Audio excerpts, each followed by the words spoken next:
안녕하세요. 저는 강아지 고양이 집사로 살고 있는 40대 초반의 사장입니다. 동네에서 술집을 운영하고 있지만 그것 말고도 강남의 와인바나 칵테일바를 관리하고 있을 정도로 일이 많답니다. 몸이 10개라도 모자랄 정도로 바쁘게 살고 있죠. 그 와중에 바리스타 자격증까지 따려고 준비 중에 있어요. 너무 과하게 열정적인가 싶은 순간도 있지만 바쁜 것이 좋더라고요. 저는 일찍 결혼했지만 남편과의 사이에 아이가 생기질 않더군요. 그래서 일찌감치 포기하고 강아지 2마리와 고양이를 키우고 있답니다.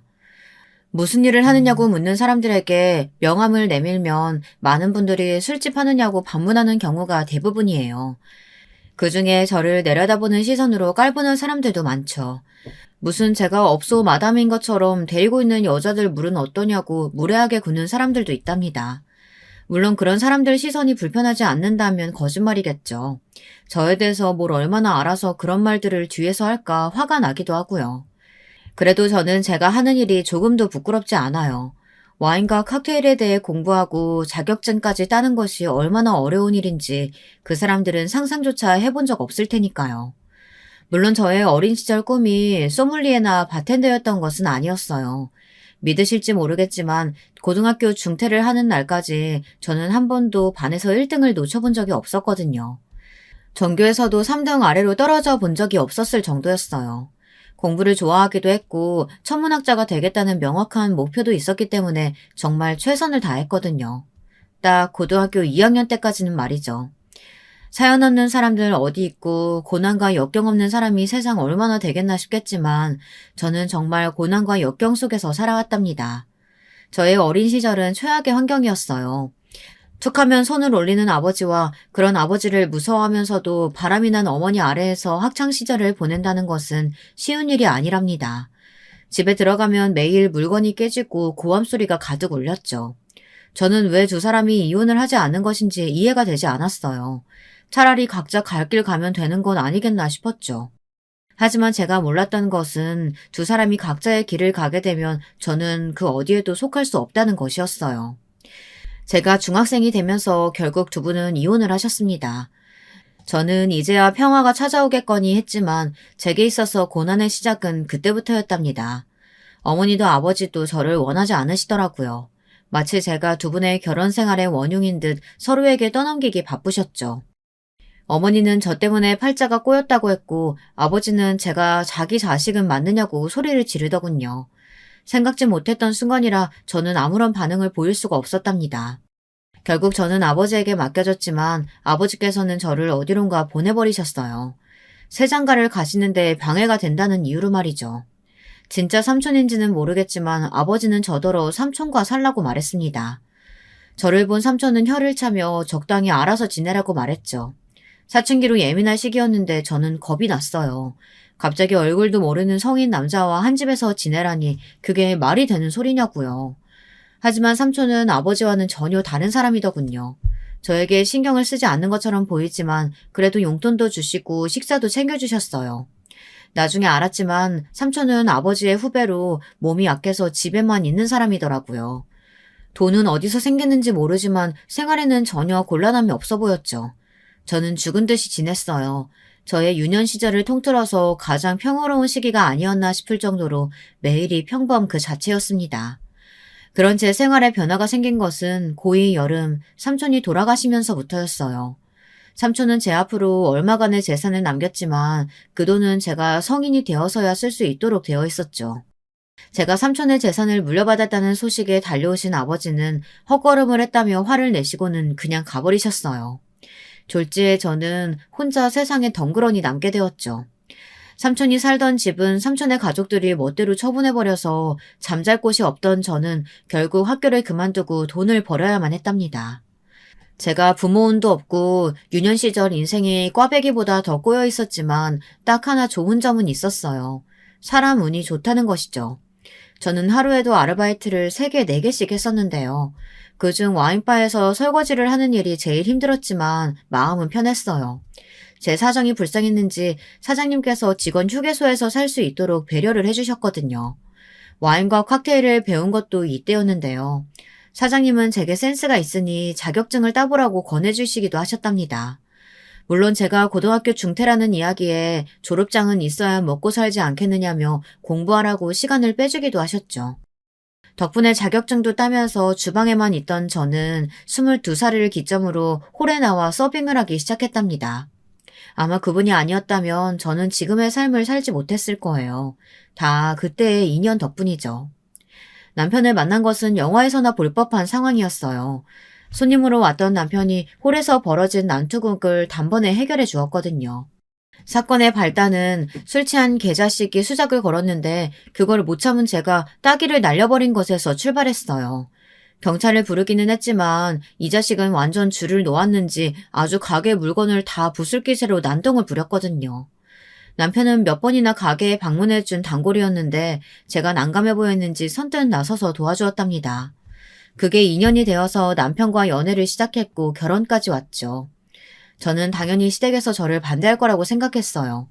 경찰인 남편에 비하면 정말이지 초라하다고 할 수밖에 없잖아요. 검정고시로 겨우 고졸은 면한 상태에 가족이라고는 있으나 마나한 사람들, 거기다 직업이 와인바에서 일하고 있는 여자를 어떤 집에서 좋아하겠어요. 그래서 당연히 처음 인사 갔을 때도 잔뜩 기죽어 있었답니다. 그런데 제 예상은 완전히 뒤집어졌어요. 시댁에서는 아무런 편견 없이 저를 받아주시는 것은 물론 오히려 지금까지 바르게 잘 커준 것이 너무나도 자랑스럽다고까지 말씀해 주셨죠. 그 소리를 듣는데 주책이게도 눈물이 터져버리더군요.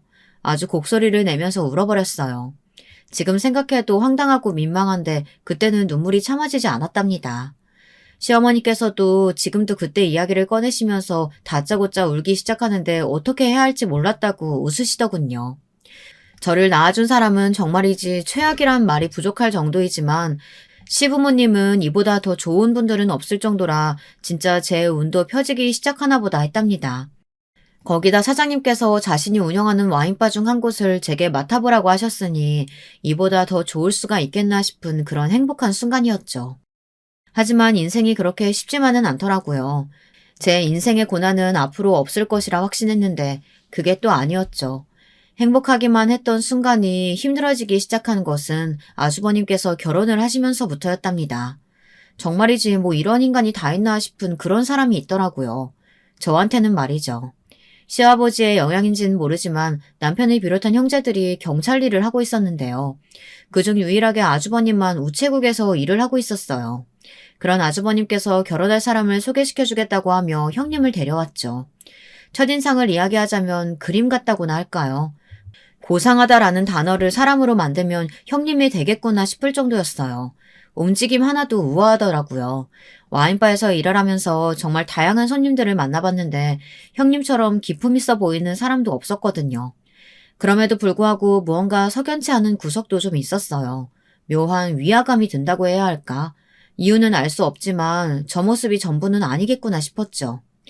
형님은 나름 있는 집 따님이더군요. 아주버님을 어떻게 만났는지 의문일 정도였죠. 잘못된 우편을 배달하고 회수하는 과정에서 마주쳤다가 형님께서 아주버님에게 꽂히면서 두 사람의 인연이 시작되었다고 들었죠. 저도 영화 같은 만남이었는데 이쪽이야말로 진짜 소설로 만들어도 되겠구나 싶더라고요. 시부모님도 형님이 꽤나 마음에 드는 눈치셨어요. 다만 양가가 너무 차이가 나서 그 부분이 좀 망설여지신다고 하더라고요. 그래도 너무 한쪽에 기우는 결혼은 하는 게 아니거든. 괜히 집에 큰 소리만 생기지. 무슨 그런 말씀을 하세요, 어머니. 우리 집안이 어때서요? 경찰 집안이 어디 빠지는 집안이 아니죠. 하여튼 말은 잘하지. 하지만 뭐가 자꾸 걸리는 기분이라. 아유, 괜히 일어나 싶기도 하고 마음이 왜 이런지 모르겠다, 나도. 저는 아주버님을 믿어보라는 말로 불안해하시는 시어머니를 달랬어요. 이 순간을 저는 두고두고 후회했지만 말이죠. 그 뒤로도 형님은 몇 번 집에 와서 함께 식사를 했답니다. 그러는 어느 날이었어요. 저녁 식사를 마치고 저는 주방 정리를 하며 설거지를 하고 있었고 형님은 과일을 깎고 있었죠. 형님께서 저를 부르더니 묻고 싶은 것이 있다고 하더라고요. 동서, 내가 들었는데 진짜인가 싶어서 확인을 좀 해보려고. 동서 술집에서 일한다고 하던데 정말이야? 술집이기는 술집이죠. 작년까지는 와인바에서 일하다가 지금은 동네에 작은 가게를 냈어요. 분점 같은 건데 사장님께서 도와주셔가지고요. 와인바는 무슨 술집 아닌가? 그나저나 동네에 있다고? 여기? 네, 어쩌다 보니 그렇게 됐네요. 분점을 찾다 보니까 이 동네가 마음에 드셨나 보더라고요. 그런데 형님, 그건 왜 물어보세요? 형님은 당혹스럽다는 표정으로 저를 보시더니 고개만 저으시고는 입을 꾹 다무셨죠. 제가 그 뒤로 여러 이야기를 꺼냈는데 형님은 한 번도 반응을 보이지 않으셨어요. 마치 제가 투명 인간이라도 되는 것처럼 시선조차 주지 않으시더라고요. 기분이 나쁘더군요. 아니, 제가 무슨 실수를 한 것도 아닌데 갑자기 냉랭하게 나오는 이유를 아무리 생각해도 모르겠더라고요. 저는 급기야 제가 실수한 것이 있느냐고 물었지만 그 질문에도 돌아오는 대답은 없었죠. 저도 기분이 상해서 입을 꽉 다물고는 빠르게 설거지에만 집중을 했어요. 저는 형님이 가신 뒤에도 자꾸만 그때의 상황이 떠올라서 한동안 스트레스가 심했어요. 그냥 모르는 척하고 싶었지만 도저히 안 되더라고요. 남편에게도 이야기했는데 남편도 잘 모르겠다고 이상하다고 하더군요. 하지만 그 이유를 아는 데는 그리 오래 걸리지 않았어요. 형님께서 갑자기 전화가 오셔서는 밖에서 좀 보자고 하시더군요. 저는 점심시간에 형님 회사 근처로 가면 되느냐고 물었는데 형님께서 절대로 안 된다고 하시며 주소를 보내줄 테니 그곳으로 오라고 했죠. 저는 무슨 소리를 하려고 저러나 궁금했지만 도저히 감이 잡히질 않았어요. 약속 장소가 다가올수록 긴장이 되었습니다. 저는 형님이 말씀하신 대로 가장 구석의 자리를 잡고 형님을 기다렸어요. 분명 1시까지 오라고 하셨는데 2시가 되도록 형님은 나타나지 않으셨죠. 전화를 걸어봤는데 바로 부재중으로 넘어가더군요. 메시지를 보내도 답이 없었죠. 그냥 일어나서 가버릴까도 했는데 그래도 조금만 더 하다가 1시간이 넘어가고 있었어요. 2시 30분쯤 되었나 도저히 못 참고 가야겠다 싶어서 자리에서 일어났는데 형님이 등장하더군요. 저는 사람을 1시간 30분이나 기다리게 했으면 사과라도 할 줄 알았는데 형님은 바빠서 약속을 잊었다는 말도 안 되는 소리를 하며 태연하게 자리를 잡고 앉았습니다. 저는 너무 어처구니가 없어 바로 반응도 하지 못하고 가만히 서 있기만 했어요. 형님은 턱으로 자리를 가리키며 바쁘니 빨리 앉으라고 재촉했죠. 그냥 그 자리를 박차고 나갔어야 하는데 저는 바보같이 또 자리에 앉아 형님을 바라보았습니다. 형님은 간단하게 본론만 이야기하겠다고 하더니 정말이지 충격적인 요구를 하더라고요. 지금 제 이야기를 듣고 계신 분들은 어떤 이야기를 하셨을 거라고 상상을 하시나요? 저는 예물과 관련해서 이야기를 하시거나 아니면 시부모님을 모시는 문제에 대해 말할 것이라고 생각했어요. 당시 저는 시부모님과 함께 살고 있었거든요. 따로 나가 살 생각은 안 해본 것은 아니었는데 그래도 두 분과 함께 지내는 것이 좋아 고집을 부려 버티고 있는 중이었답니다. 그런데 형님께서 하시는 말씀은 제가 예상했던 걸 그 어느 것과도 비교가 되지 않았죠. 우리 결혼식 날 말이야. 동서는 안 왔으면 좋겠는데 괜찮지? 네? 저더러 결혼식에 오지 말라니 그게 무슨 말씀이세요? 집안 행사인데 당연히 참석해야죠. 내 결혼이잖아. 나는 완전 무결한 결혼을 원하거든. 그 어떤 오점도 내 결혼에는 있도록 하고 싶지 않아. 단조로운 음성으로 노래하듯 말하는 형님을 보는데 머릿속이 하얗게 되더라고요. 형님의 말은 제가 결혼식에 참석하면 본인이 꿈꾸는 완전 무결한 결혼에 문제가 생긴다는 소리잖아요. 말 그대로 제가 오점이나 오염 물질인 듯 말하고 있었죠.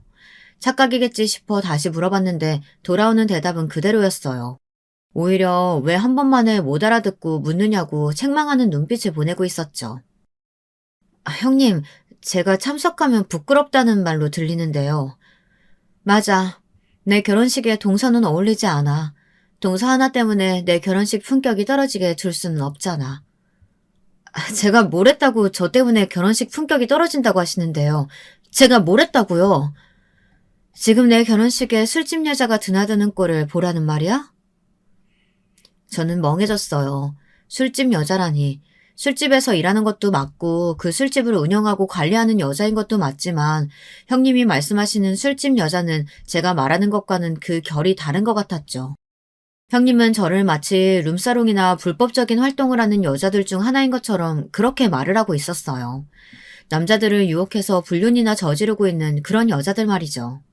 저는 자신 있게 제가 일하는 곳이 형님이 생각하는 술집과는 전혀 다르다고 말했어요. 정식 소믈리에가 있는 와인바에서 일하고 있으며 새로 관리 중에 있는 술집도 칵테일 전문점이라고 말했죠. 하지만 형님은 단호했어요.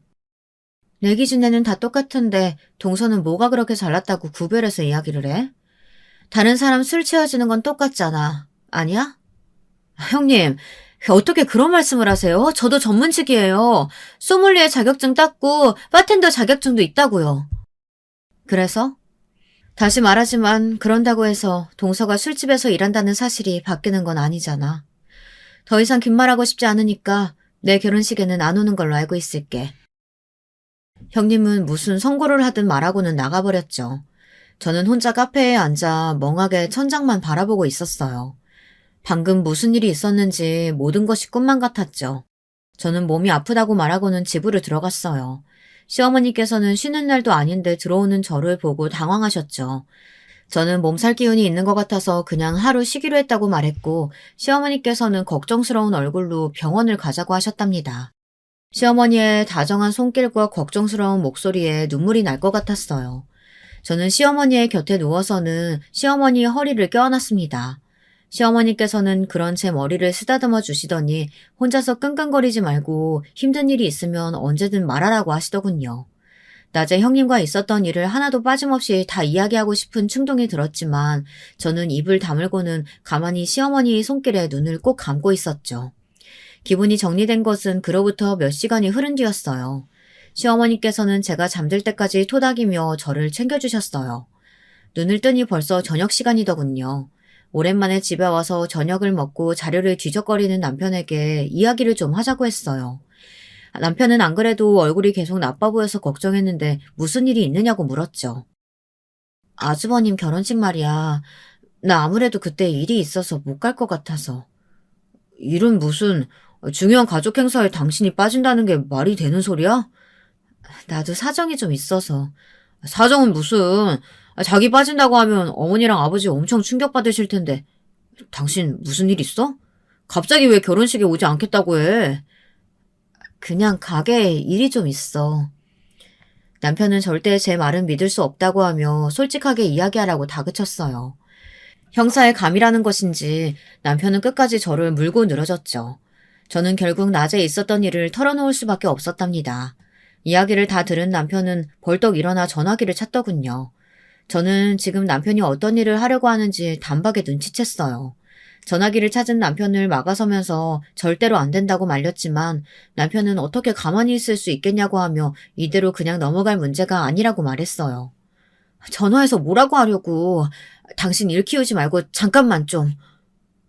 당신을 무시해도 정도가 있지. 지금 말이 되는 소리야? 이 상황이? 왜 사람들은 오라 오지 마라 하는데 형수님이 뭐라도 되는 것처럼. 남편은 좀처럼 진정하지 못하고 방을 서성거리며 절대 용서할 수 없다는 소리만 반복했어요.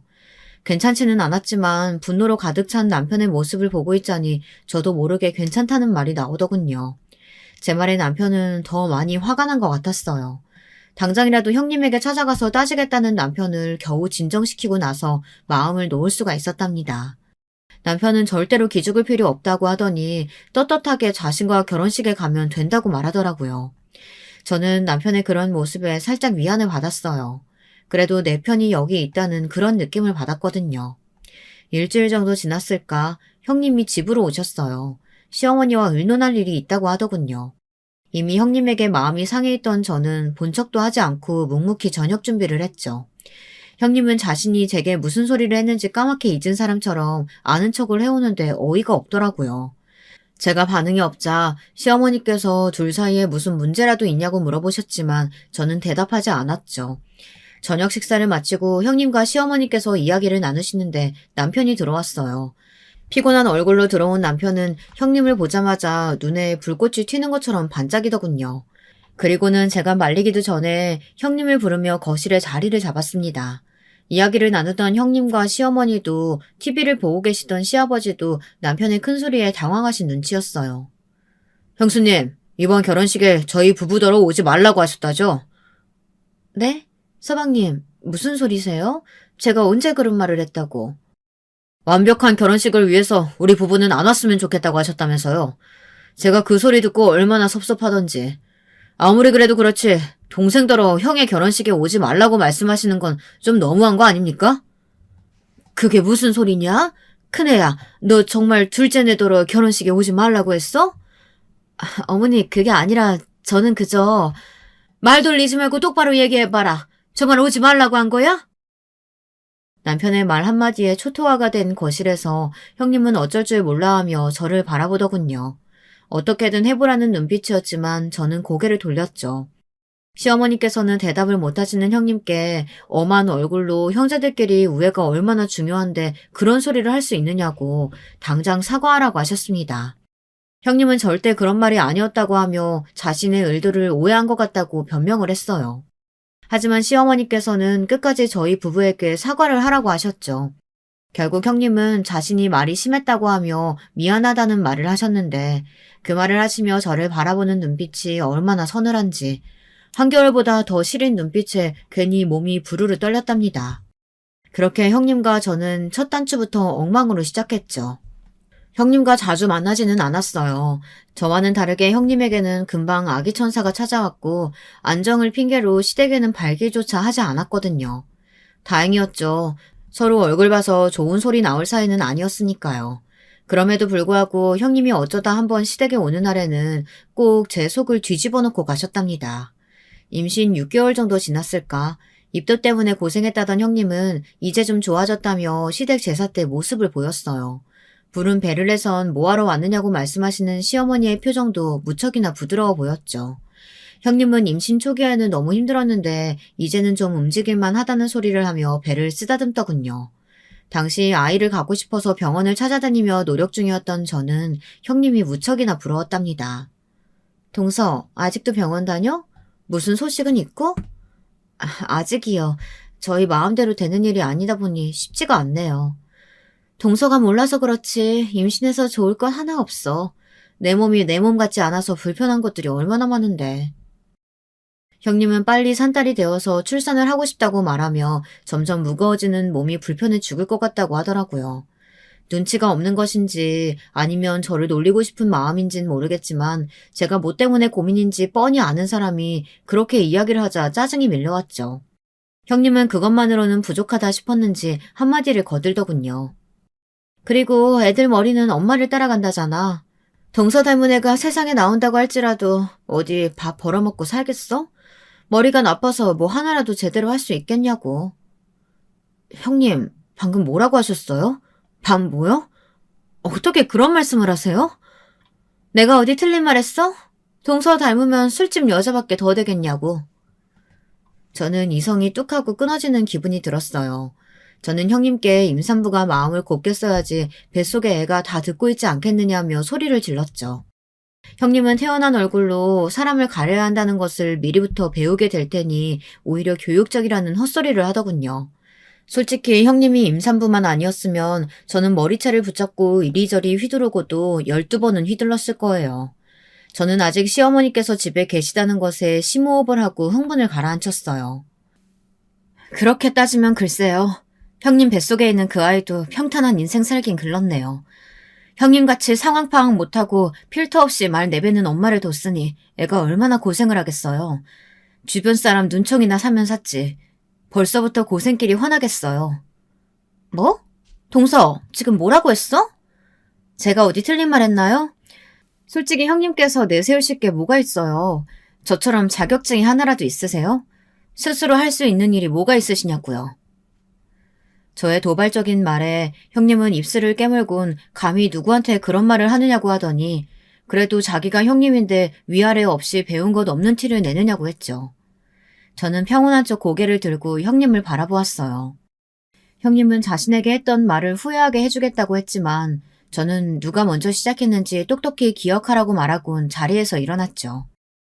속 시원했냐고 물어보신다면 그렇다고는 말은 못하겠어요. 형님의 그 유치함에 놀아난 것 같아 기분이 좋지는 않더라고요. 솔직히 아이에게는 아무런 잘못이 없잖아요. 그런데 아직 태어나지도 않은 아이를 대상으로 그런 말을 했다는 것이 살짝 반성이 되더라고요. 그래도 형님의 그 뻔뻔한 목소리를 떠올리며 제가 잘못한 것은 없다고 스스로에게 주문을 걸었답니다. 산딸이 지나고 형님은 건강한 남자아이를 출산했어요. 아주버님의 판방이나 다름없는 아이를 보는데 어느 정도 포기했다고 생각했던 제 마음에 다시금 아이를 갖고 싶다는 욕심이 차오르기 시작했죠. 하지만 저희 부부에게는 아이가 허락되지 않더라고요. 그러면서 남편은 유기견 2마리를 집으로 데려왔어요. 앞으로 우리에게는 자식이나 다름없다고 하면서 말이죠. 원래 동물을 싫어하는 편이었던 저는 남편이 데려온 아이들이 마땅치 않았어요. 선뜻 눈길이 가지 않았죠. 하지만 반려견들의 애교에 결국은 문을 열고 진짜 제 자식이다 생각하면서 애지중지 키웠답니다. 시부모님께서도 반려견을 보시고는 아주 듬직하다고 하시며 부쩍 좋아하셨죠. 하지만 형님은 달랐어요. 혈통도 정확히 알 수 없는 이런 개를 집에 들이시면 어떻게 해요? 어머니, 우리 기찬이도 있는데 애기 있는 집에 개라니. 개털 날려서 우리 기찬이 코나 입에 들어가면 어떻게 하라고요? 반려견이랑 함께 자란 아이들이 정서적으로 더 안정된다는 이야기 못 들어보셨어요? 그리고 혈통이 뭐가 그렇게 중요하다고요? 이게 다 동서 때문이잖아. 동서가 애만 가졌어도 서방님이 개를 집에 데리고 오셨겠어? 큰애야, 너 말을 왜 그렇게 하니? 내 집에서 내가 개를 키우겠다는데 네가 무슨 자격으로 그런 말을 해? 형님의 말에 시어머니께서 버럭 소리를 지르셨죠. 처음이었어요. 웃으면서 달래듯이 조용조용 말씀하시던 시어머니께서 이렇게 버럭하실 줄은 꿈에도 몰랐거든요. 형님도 많이 당황한 눈치였어요. 형님은 떨리는 목소리로 시어머니를 부르며 기찬이 건강이 걱정돼서 자기도 모르게 말이 나왔다며 죄송하다고 사과를 했습니다. 하지만 시어머니께선 차가운 말투로 기찬이 건강이 걱정되면 딱 거기까지만 했어야 한다며 거듭 화를 내셨죠. 그리고는 그렇게 기찬이가 반려견들이랑 있는 것이 걱정되면 앞으로 집에 올 필요 없다는 소리까지 하셨어요. 주변 공기가 삽시간에 얼어붙어 버렸죠. 형님은 어떻게든 상황을 넘기고 싶어 했지만 소용없었답니다. 시어머니의 강경한 태도가 약이 되기는 했는지 형님은 그 뒤로 말씀을 무척이나 조심스럽게 하시더군요. 특히 시어머니께서 앞에 계시면 제게 말을 하는 것도 조심스러울 정도였어요. 저야 스트레스 받을 일이 줄었구나 싶어 좋았습니다. 형님과는 그 뒤로도 많은 부대낌이 있었어요. 그나마 다행인 점이 딱 하나 있다면 8년 정도 형님네가 해외에 나가 있었다는 사실이죠. 원래 우체국에서 일하던 아주버님은 형님과의 결혼을 기점으로 우체국을 그만두고 형님네 집안의 회사로 들어갔거든요. 동남아시아가 주된 활동 무대이다 보니 해외 일정이 많더라고요. 결국 태국에 8년 정도 나가 있으셨죠. 1년에 한 번 형님을 볼까 말까 할 정도로 지내다 보니 형님에 대한 저의 원망이나 경계심이 많이 줄어들더군요. 물론 한 번씩 동서는 자식이 없어서 모르겠지만 이라는 말로 시작할 때면 잠을 못 이룰 정도로 화가 났어요. 형님이 그렇게 제 마음을 난도질하고 나면 하루 종일 우울하고 축 처져 있었죠. 괜히 남편에게 화를 내기도 하고 다른 사람들은 근처도 못 올 정도로 예민하게 굴기도 했어요.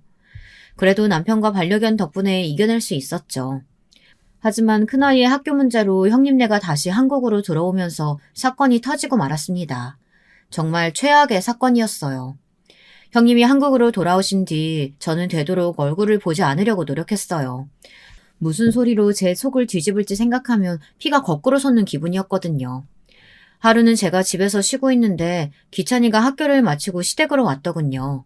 제가 일에 빠져서 외출이 잦아 몰랐는데 최근 들어 시어머니께서 기찬이와 그 아래 동생 둘까지 애 셋을 돌보고 계셨더라고요. 형님은 도대체 뭐 하기에 애들을 다 시어머니께 맡겨둔 것이냐고 물었지만 시어머니도 잘 모른다고 하시더라고요. 잠깐만 봐달라고 해서 그러겠다고 했더니 요즘은 매일같이 아침에 데려다 놓고 가버린다고 하셨죠.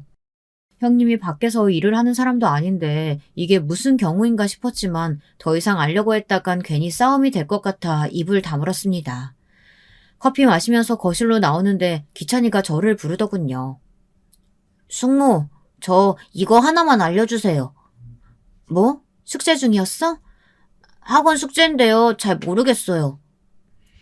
저는 기찬이가 내민 문제집을 보고 깜짝 놀랐어요. 이제 초등학교 1학년인 기찬이가 내민 문제집은 초등학교 5학년 내용이었거든요.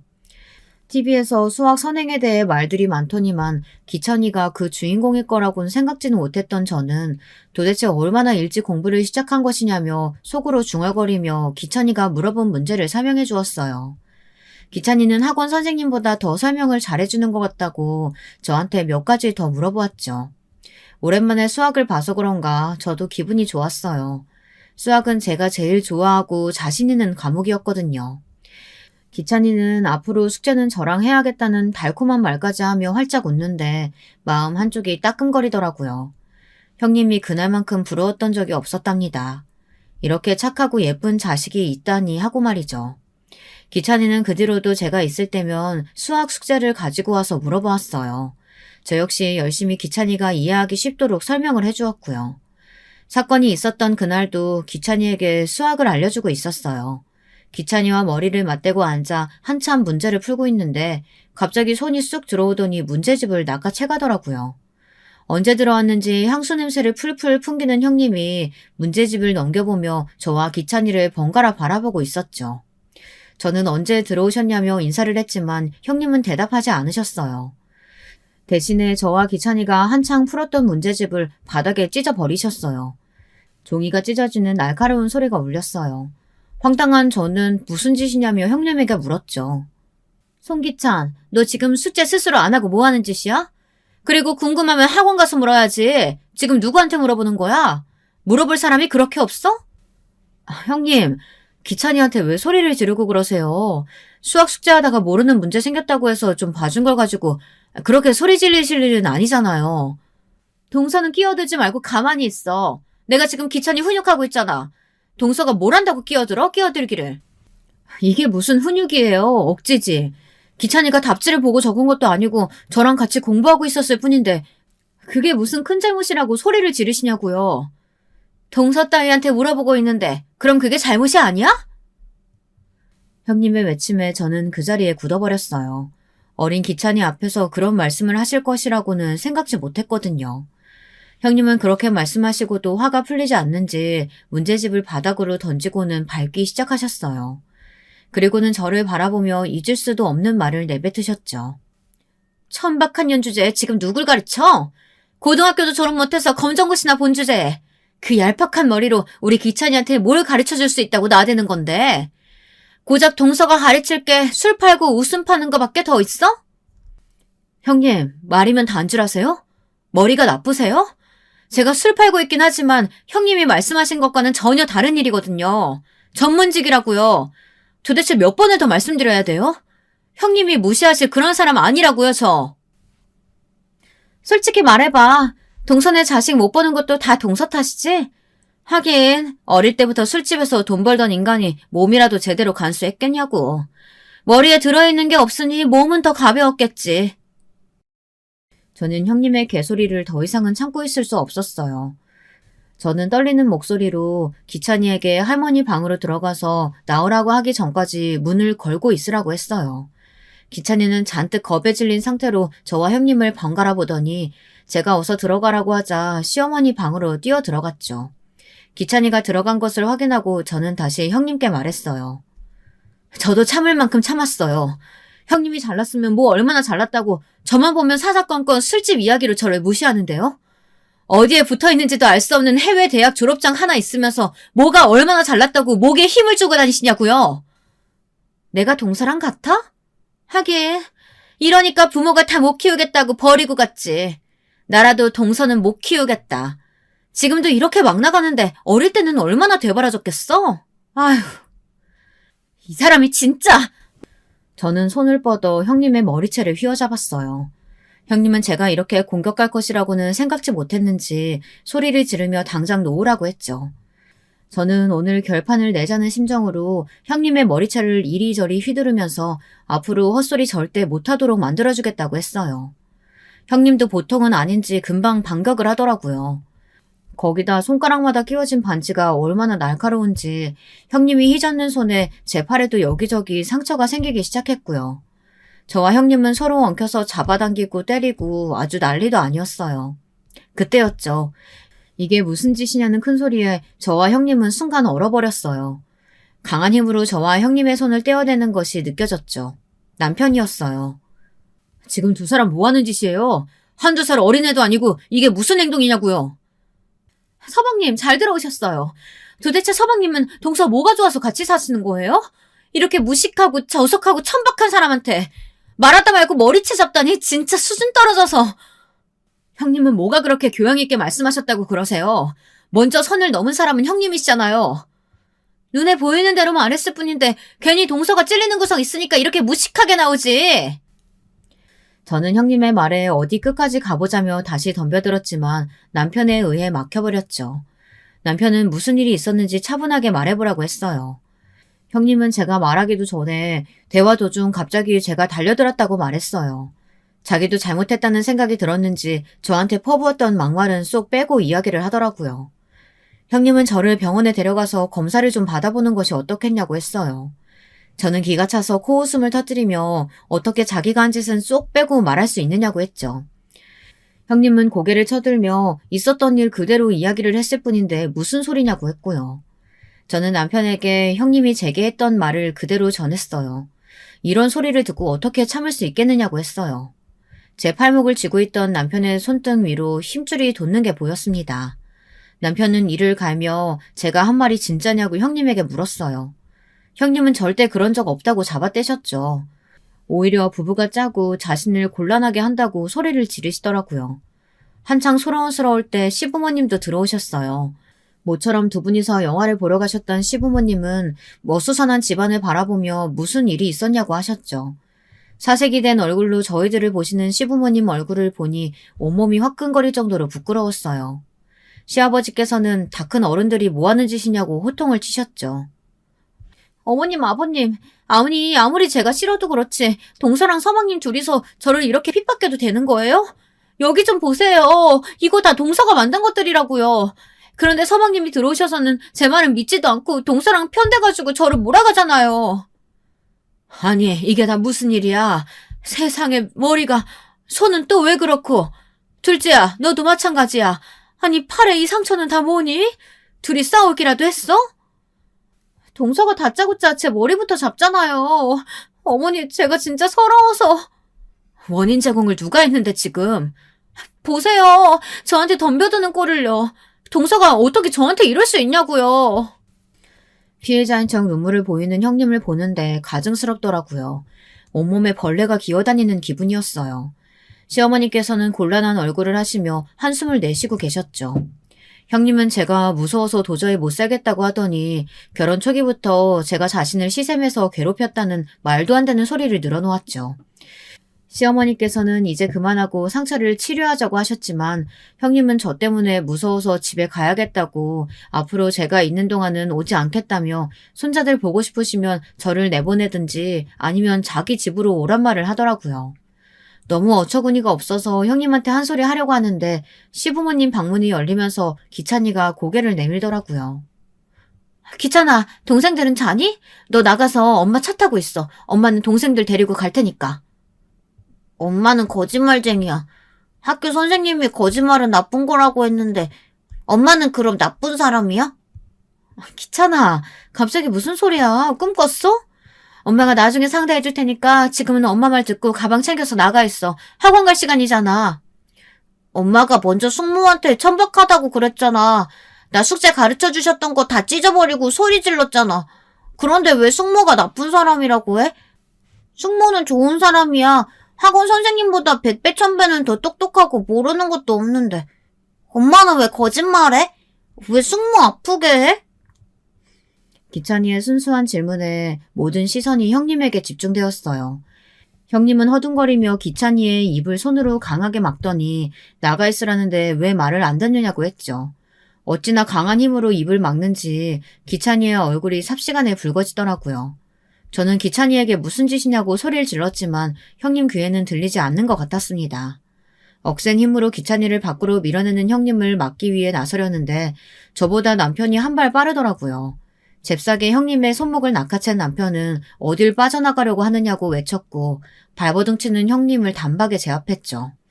베테랑 형세 앞에서 형님은 종이잔처럼 이리저리 휘두려질 수밖에 없었고요. 저는 기찬이를 서둘러 안아들었습니다. 기찬이 말이 다 사실이냐? 그래 너 정말 그렇게 말했어? 정말 애가 보는 앞에서 책 찍고 소리 질렀냐고? 아버님, 그건 기찬이가 동서한테 사주받고. 말이 되는 소리래. 저 어린 것이 사주받다니. 지금 장난해? 내가 전에도 말했잖니. 서로 말 조심하고 살자고. 근데 그걸 아직도 못 고치고 애 앞에서. 에휴. 시부모님께서는 길게 한숨을 내쉬셨어요. 안에서는 기찬이 동생들이 우는 소리가 밖으로 새어나왔죠. 시어머니께서는 허둥거리며 방으로 들어가셨고 저는 기찬이에게 들어가서 기다리라고 말했어요. 남편은 기찬이가 들어간 것을 확인하고 나서야 형님의 팔을 놓아주었고요. 형님은 중심을 잡지 못하고 그대로 바닥으로 쓰러졌어요. 우리 그이가 이 사실 알면 가만히 있을 것 같아요? 우리 집은? 내가 어떻게 나올 줄 알고 이렇게 하세요, 서방님? 뭘 어떻게 하시게요? 왜요? 제 출세길이라도 막아보시게요? 어디 할 수 있으면 해보세요. 틀린 말 한 것도 아닌데 다들 왜 저한테 난리세요? 동네에서 술이나 파는 년 말보다 제 말을 믿으셔야 되는 거 아니에요? 형님의 말에 시아버지께서는 충격을 받으신 것 같았어요. 하긴 그동안 보여준 모습과는 180도 다른 얼굴을 하고 있는 맏며느리를 보고 놀라지 않을 사람이 어디 있겠어요. 형님은 자신이 가진 모든 것을 동원해서 저와 남편을 가만히 두지 않겠다고 말했어요. 남편이 시큰둥한 반응을 보이자 형님은 어디 두고 보자며 시댁을 빠져나갔죠. 그렇게 나가버린 형님은 자식들은 궁금하지도 않은지 전화 한 번이 없더군요. 아주버님께서 하얗게 질린 얼굴로 와선 아이들을 데려가겠다고 했지만 시부모님께서는 그런 엄마 밑에서 뭘 배울 수 있겠냐고 하시며 당장 와서 사과부터 하라고, 그렇지 않으면 앞으로 애들 얼굴은 못 볼 거라고 강하게 말씀하셨어요. 저는 그래도 형님이 모성애는 있겠거니 싶었거든요. 그런데 끝까지 오지 않으시더라고요. 그 사건이 있고 일주일이 지났을까 아주버님께서 짐을 챙겨서 집으로 들어오셨어요. 저는 무슨 일인가 싶어 놀란 얼굴로 연우를 물었지만 아주버님께서는 입을 꾹 다물고는 그저 다 끝났다는 얘기만 하셨죠. 남편 역시 굳은 얼굴로 집에 들어와서는 아주버님과 몇 시간이고 이야기를 나누더군요. 다음날 아주버님께서는 저와 시부모님께 애들을 잘 부탁한다고 말하곤 아침부터 나가셔서 집에 들어오지 않으셨어요. 저는 마지막 인사를 하는 아주버님 얼굴이 마음에 걸려 혹시나 나쁜 마음을 먹는 것은 아닌가 걱정이 되었어요. 남편에게도 이야기했지만 남편은 별일 아니라는 말만 했죠. 이런 제 걱정과 궁금증은 며칠 뒤 까칠한 얼굴로 돌아온 아주버님을 통해 해결이 되었습니다.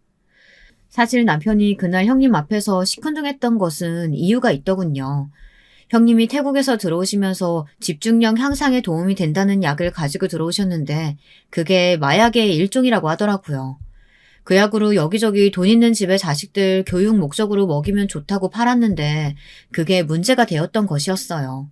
그 중에 한 아이가 알레르기 반응으로 병원에 입원했는데 그 집이 하필이면 남편의 상사였던 것이죠.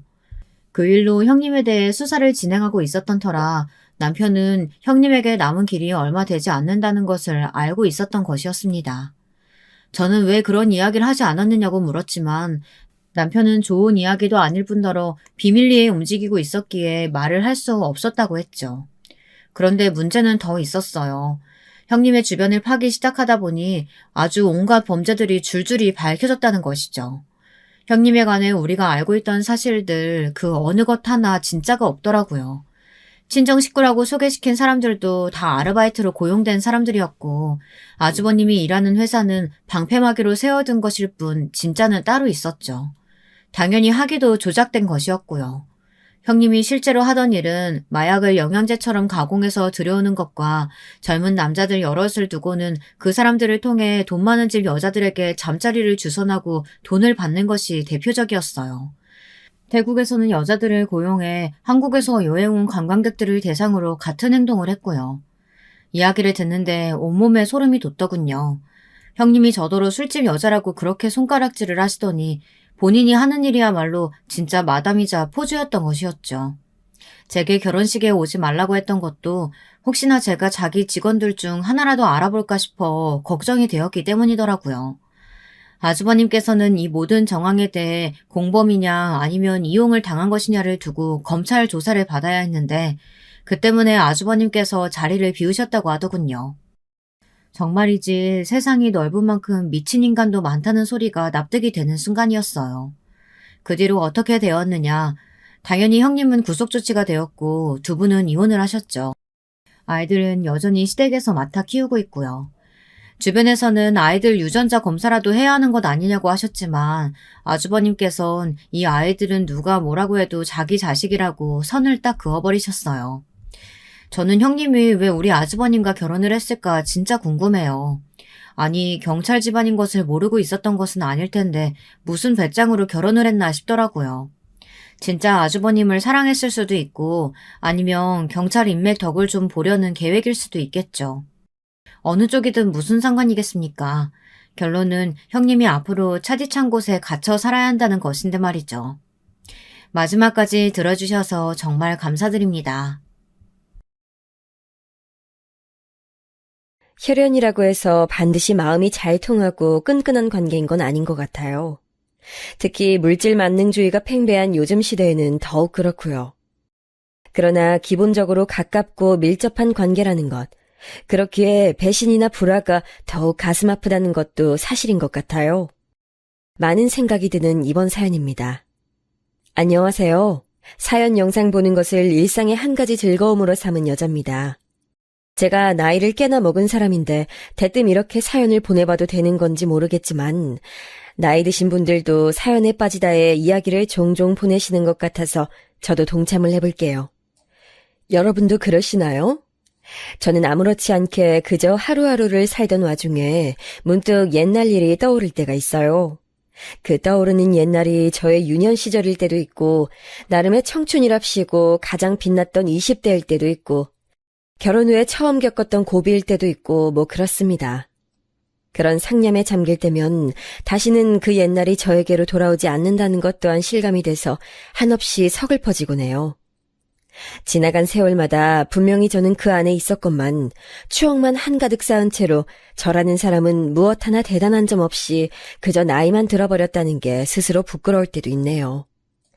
잘 쳐봐야 서민층이라고 할 수 있는 수준의 집안, 3남매 중에 어정쩡한 둘째, 외모도 머리도 받쳐주지 않았던 인물이 바로 저였습니다.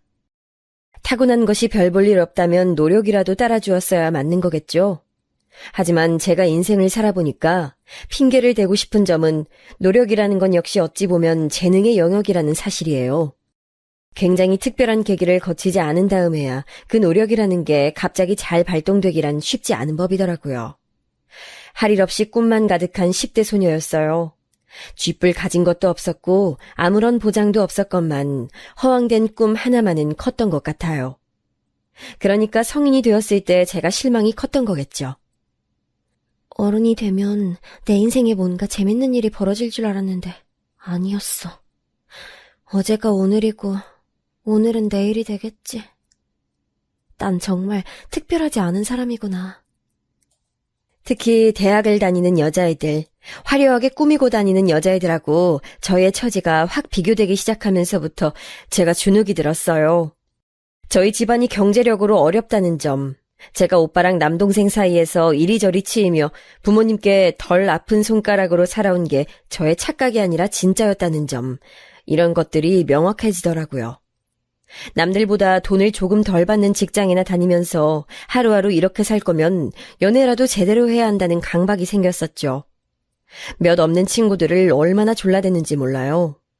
도대체 제 주변에는 남자가 없었으니 친구들에게 부탁하는 수밖에 없었네요. 대학 다니던 친구 하나가 저한테 남자를 무려 4번이나 소개시켜주기도 했었는데요. 지금 생각하면 낯부끄럽게도 그 남자들하고는 전부 안 됐었습니다. 단 한 명하고도요. 또 다른 친구가 소개해줬던 남자하고도, 그리고 직장에서 알게 된 분이 저한테 소개해줬던 남자하고도 전부 관계가 흐지부지했었죠. 두어 번씩 만나다가 끊겼어요. 제 사촌 동생이 이런 말을 했었는데요. 만약에 스마트폰이 그 당시에 있었다면 사람 인연이 다 바뀌었을 거라고요. 예전엔 연락을 주고받을 수 있는 수단이 너무 한정되어 있었기에 마음이 있어도 어쩔 수 없이 스쳐간 인연들이 많았다는 얘기였죠. 하지만 저는 과연 그때 스마트폰이 있었다 해도 제가 그 남자들하고 잘 될 수 있었을까 의문이 들었답니다. 왠지 다들 저의 진짜 배기 인연은 아닌 것 같았으니까요. 사실 제가 일을 하다가 어떤 남자를 짝사랑하게 돼서 가슴앓이를 1년 넘게 한 적이 있었는데 그 남자가 근무지를 옮기다 못해서 어떤 다른 여자랑 교제까지 시작하는 바람에 제가 시작도 못해보고 장렬히 실연을 당했습니다. 여기까지 왔을 때 제 나이가 20대 중반이었어요. 이러다가 나는 그냥 영영 연애 따위는 제대로 못하려나 보다. 나중에 떠밀리듯이 선자리에나 나가게 되겠지. 그 이전에 오빠가 결혼한다 그럴 테고 나는 쥐꼬리보다 못한 돈을 모아놓은 것도 그때 전부 다 빼앗길 게 틀림없어. 인생 한번 허무하게 돌아간다. 왠지 자포자기의 심정이 들고 말았던 저였네요. 그런 생각을 하고 난 이후 정확히 몇 달 뒤였는지 기억이 안 나는데 아무튼 저도 기대도 안 했던 남자친구를 사귀게 됐습니다. 포장마차에서 핫바를 사 먹었던가 아니면 다른 거였던가 그런 걸 먹다가 만났습니다. 제 옆에 있길래 같이 이런저런 대화를 나눴고 왠지 느낌이 좋았어요. 음식이 코로 들어가는지 입으로 들어가는지 모르겠다는 표현은 괜히 나온 게 아니었죠. 얼굴이 잘생긴 것도 아니고 목소리가 근사한 것도 아니었는데 왜 그렇게 설렜는지 모를 일이에요. 대화가 즐겁더라고요. 그렇게 시작된 인연이 결혼까지 갈 줄 몰랐기 때문에 제가 부담 없는 마음으로 남편을 만날 수 있었던 걸지도 모르겠어요. 휴대폰이 어딨나요? 그저 시간을 정해다가 서로 집으로 전화했어요. 집 전화니까 밤늦은 시간엔 전화하기 곤란해서 아침이 될 때까지 기다려야 했던 그 수많은 밤들을 기억합니다. 약속을 정하는 건 주로 데이트가 끝나고 헤어지면서 다음 약속을 미리 정했었죠. 지금 우리나라엔 카페가 천지빛깔이죠? 그런데 옛날부터 우리나라에 커피숍 많았다는 건 나이 드신 분들이라면 잘 아실 거예요. 그때도 커피 마실 땐 많았답니다. 남편하고 커피숍에서 데이트도 자주 했고 특히나 약속 장소를 커피숍으로 잡는 연인들이 많았기에 저희도 그렇게 했었죠. 커피숍으로 전화해서 파란색 잠바 입은 손님 찾는다 이런 식으로 상대를 찾기도 했었고요. 또박또박 글자를 눌러 쓴 편지도 많이 썼었어요. 지금은 찾아보기 힘든 낭만이 그땐 있었네요. 순수한 감정이 있던 시절이었죠. 남편이랑 연애에 그치지 않고 결혼까지 했기 때문에 이런 추억들이 고스란히 공유될 수 있어서 그게 지금에 와서 보니까 또 하나의 행복이었던 것 같아요.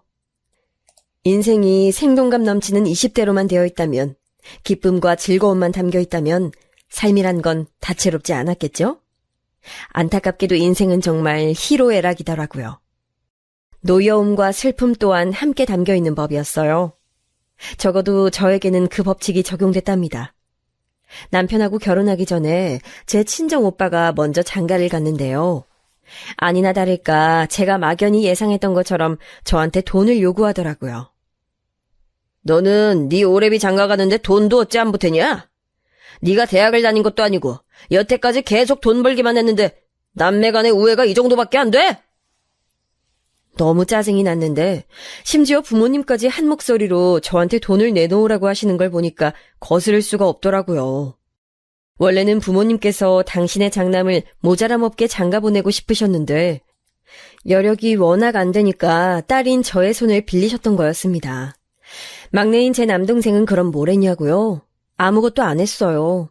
걔는 그냥 존재하는 것 자체로 자기의 역할을 다하고 단지 그것만으로도 원래 사랑받는 인물이었으니까요. 저는 오빠가 장가갈 때 돈을 내놓았는데요. 막상 제가 결혼하겠다고 정식으로 말하니까 입을 싹 닫더군요. 저한테 줄 돈이 없대요. 세연이가 임신을 했기 때문에 태어날 아이 생각하면 한 푼이라도 부족하대요. 그 변명 앞에서 눈물이 났습니다. 직장 다니는 남동생한테 대신 말을 해봤다가 오히려 저는 부모님께 혼이 났어요. 자기 벌어먹고 살기도 힘든 애한테 돈 얘기를 하다니 누나로서 정신이 나간 거 아니냐면서 말이죠. 아휴, 그렇게 결혼했었네요. 친정의 지원 따위는 일절 없었어요. 저희 가족들이 하나같이 했던 말. 여자는 몸만 가지고 와도 된다. 어차피 출가 외인이란 그런 것이다 였습니다. 지독하게 꽉 막혀 있었던 집안이었네요. 남편하고 결혼해서 소박한 살림을 차렸고 시댁 식구들은 몸만 달랑 들고 시집 온 저를 솔직히 반겨주지 않았어요. 시집살이도 많이 당했습니다. 하지만 남편이 늘 제 편에 서주었기 때문에 버틸 수 있었네요. 첫째는 딸을 낳았어요. 이것 때문에 저는 또 시부모님으로부터 욕을 한 바가지 얻어먹어야 했었죠. 손자 안 낳고 손녀 낳았다는 이유로요. 그런데 제가 바로 연년생으로 아들을 낳았어요. 그땐 무척 기뻐하셨죠. 기분이 이상했습니다. 내가 집에서 딸이라고 차별당하며 살아왔는데 이걸 내 자식들에게도 되물림한다고? 그건 있을 수 없는 일이야. 시댁의 가풍을 제가 꺾을 순 없었어요. 그래서 저희는 아예 시댁하고 먼 곳으로 이사를 가버렸습니다. 전적으로 저의 뜻이었고 남편이 무리를 해가면서까지 제 원을 들어줬어요. 저는 그때부터 시댁에서 미운 털 제대로 박혔죠. 그러거나 말거나 저는 저희 가족 네 식구끼리 단란하게 살면 최고라고 생각했네요. 무조건적인 사랑만 주면서 애들을 키웠어요. 그런데 제가 너무나도 부족한 엄마였나 봐요. 남매는 사춘기를 지나면서부터 사이가 완전히 틀어져 버렸습니다. 서로의 존재를 싫어했죠. 특히나 딸은 공부도 아들보다 더 잘했고 여러모로 똑똑했기에 수준 낮은 친구들과 어울려 놀며 저급한 것들을 좋아하는 자기 동생을 얕잡아 봤어요. 상대할 가치도 없다 그랬죠. 저는 아들이 가여워서 혼내지도 않았습니다. 아들은 열등감이 강한 아이였기에 잘난 자기 누나를 잔뜩 원망했거든요.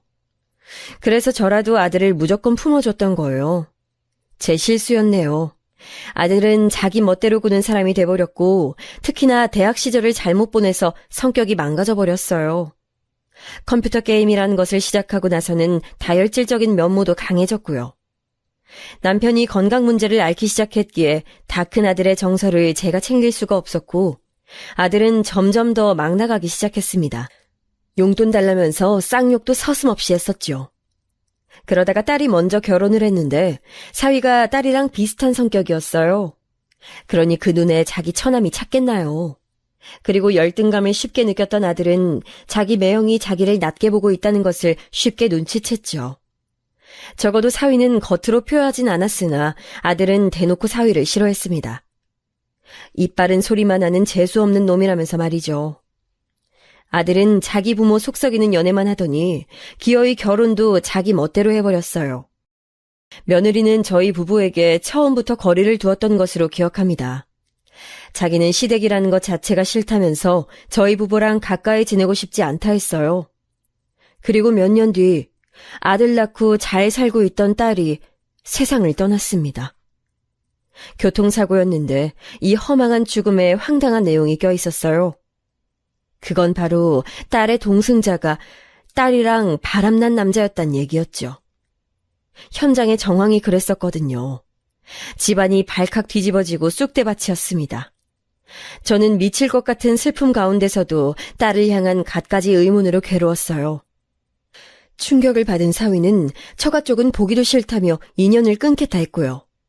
그러면서 어린 제 손자를 영영 데려가 버렸어요. 뭐가 됐든 제 아들이에요. 제가 알아서 키우겠습니다. 차마 반대할 명분도 없어서 저는 눈물만 흘려댔죠. 사돈댁에서도 사위한테 아이를 낳지 말라고 아이 없이 새 출발하라고 그랬던 것으로 알아요. 하지만 사위는 강경했어요. 깊은 슬픔 속에서 오래 헤엄을 치던 저는 얼마 지나지 않아 남편의 병간호에 매달리게 됐습니다. 다름 아닌 가족력 때문에 간이 안 좋았는데 초기에 수술을 잘못하는 바람에 두고두고 고생을 했어요. 남편은 오래도록 건강을 회복하지 못했고 인고의 세월을 보내는 동안 아들 내외는 별로 도움이 되지 못했습니다. 저랑 아주 절친한 제 사촌 여동생만이 묵묵히 저에게 위로를 더해주며 힘을 보태줬죠. 그 덕분에 우울증 걸리지 않고 남편의 곁을 지킬 수 있었던 것 같아요. 그 모든 노력이 무색하게 남편은 결국 죽음의 그림자를 피하진 못했지만 말이죠. 당신이 나와 결혼한 것을 후회하진 않을지 그런 생각들을 사실 난 많이 하고 살아왔어. 나 때문에 당신의 인생이 빛바랜 것만 같아서 미안하오. 이제 와서 그런 얘기 하지 말아요. 우리 서로가 서로의 운명이었다고 생각하며 살기로 했었으면서. 당신 참 예뻤어. 젊음 속에서 우린 빛났었는데 뭐가 그리 급하다고 아등바등하며. 남편의 눈에서는 점차 빛이 꺼져갔습니다. 세상을 떠나기 하루 전, 그날 남편과 저는 대화를 많이 나눴어요. 죽을 날 받아놓고 살던 사람들도 세상을 떠나기 직전에는 갑자기 기력을 찾아서 혼자 일어나 걷고 말도 또렷하게 하고 그런 경우가 왕왕 있다고 하더라고요. 제 남편의 경우도 그랬었나 봐요. 전에 없이 정신이 말짱해져서는 저랑 얘기를 꽤 했으니까요. 그랬기에 자그마한 위안이라도 저에게 남을 수 있었네요. 중요한 이야기도 남편으로부터 많이 들을 수 있었고요. 남편이 떠나도 저는 의연할 것이라고 여겼었는데 막상 남편의 영정사진을 보자 머리가 핑 돌더군요. 진정 의연해 보이는 사람은 바로 제 아들이었습니다. 임종을 지키러 오라는 다급한 연락을 받고 병원에 왔었을 때도 아들은 별로 그렇게 큰 감정의 동요가 얼굴에서 안 보였어요. 저는 제 아들이고 남편의 아들이니까 그러지 않을 것이라고 애써 제 안에서 아들의 편을 들어주고 싶었으나 남편이 숨을 거두자 제 마음이 외치더군요. 더 이상 품 안의 자식을 그릇된 방향으로 감싸주는 건 의미가 없다고요. 이제 진실을 바라봐야 한다고요. 제가 나아서 기른 제 친아들이 남보다도 못한 나쁜 종자라는 것을 외면해봤자 진실은 그 자리에 머물러 있다고 제 마음이 저 스스로를 향해 외쳐댔습니다. 무엇보다 결정적으로 제가 아들에게 가지고 있던 일말의 기대를 아들은 직접 깨부숴줬지요. 며느리랑 둘이서 주고받는 시선, 은연중에 짙고 많은 희미한 미소, 그런 것들을 목도하면서 심장이 내려앉았네요. 그러다가 기어이는 아들이 며느리한테 이런 말을 슬쩍 날리는 걸 제가 안 보이는 데서 엿듣고 말았어요. 여태까지 고생 많았어. 드디어 그 노인네가 세상 떴네. 노인네? 그건 필시 제 남편을 지칭하는 말이었지요. 갑자기 눈앞이 핑 돌면서 걷잡을 수 없는 충격을 느끼고 있는데 며느리가 이렇게 화답하는 거예요. 생각보다 너무 오래 버티셨다. 그치? 계속 사시는 것도 본인한텐 고역이었을 테니 어쨌든 잘 된 것 같아. 모두에게 행복한 일이야. 제가 극심한 분노로 숨기고 있던 몸을 드러내며 아들 부부 쪽을 바라봤습니다. 그런데 마침 두 사람은 저에게 등을 지고 서 있었지요. 제가 자기들을 보고 있다는 걸 모르는 그 두 사람은 웃어대더니 이윽고 아들이 며느리한테 귓속말을 하는 신용으로 이런 말을 작게 내뱉었습니다.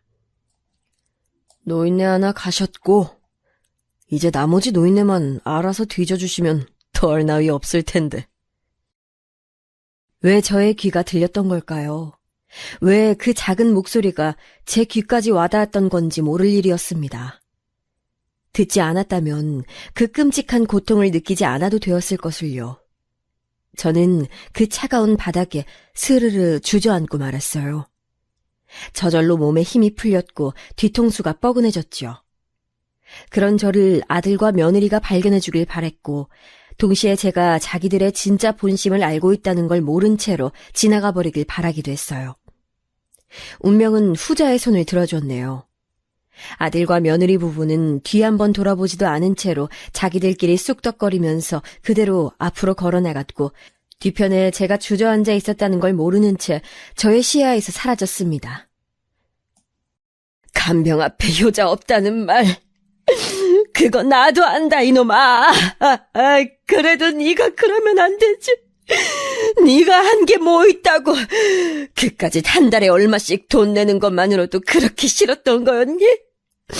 그 모든 게 그토록 지긋지긋했어. 얼른 자기 아버지가 돌아가시기만을 학수고대할 만큼. 그러면서 나까지 빨리 뒤져버리라며 바라다니. 이 천하의 썩을 놈.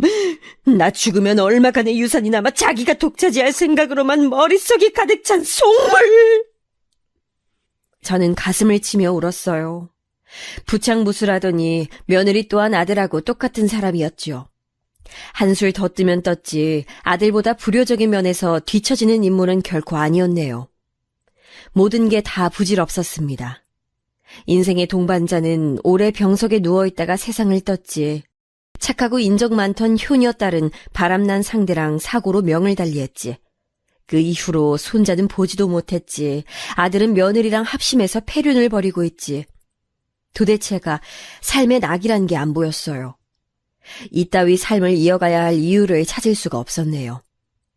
그리고 차라리 제가 죽는다면 아들놈이 일말의 후회나마 할까 싶어서 삶을 놓으려고 했었습니다. 그렇게라도 벌을 주고 싶어서요. 저는 어느새 그런 극단적인 마음을 먹고 있었고 마지막 신변 정리를 하며 얼마간의 기간을 보내기로 했습니다. 그러다 보니까 제 사촌 동생이 마음에 걸리더라고요. 비록 사는 데가 멀어져서 그렇지 마음으로는 늘 가까웠던 제 친동생이나 다름없는 존재였어요.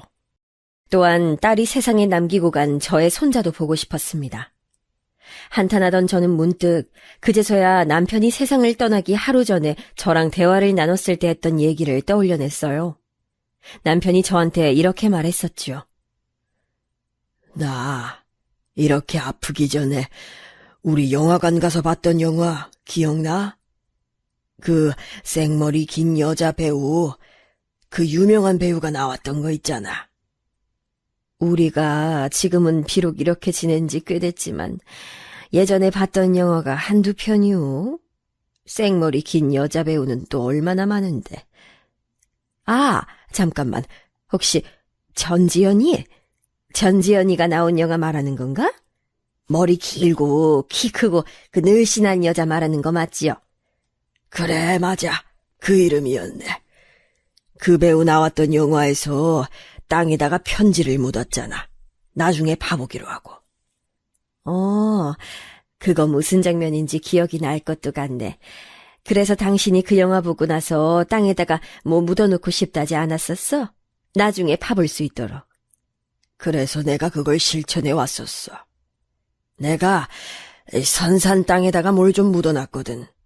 3번 파봤었네.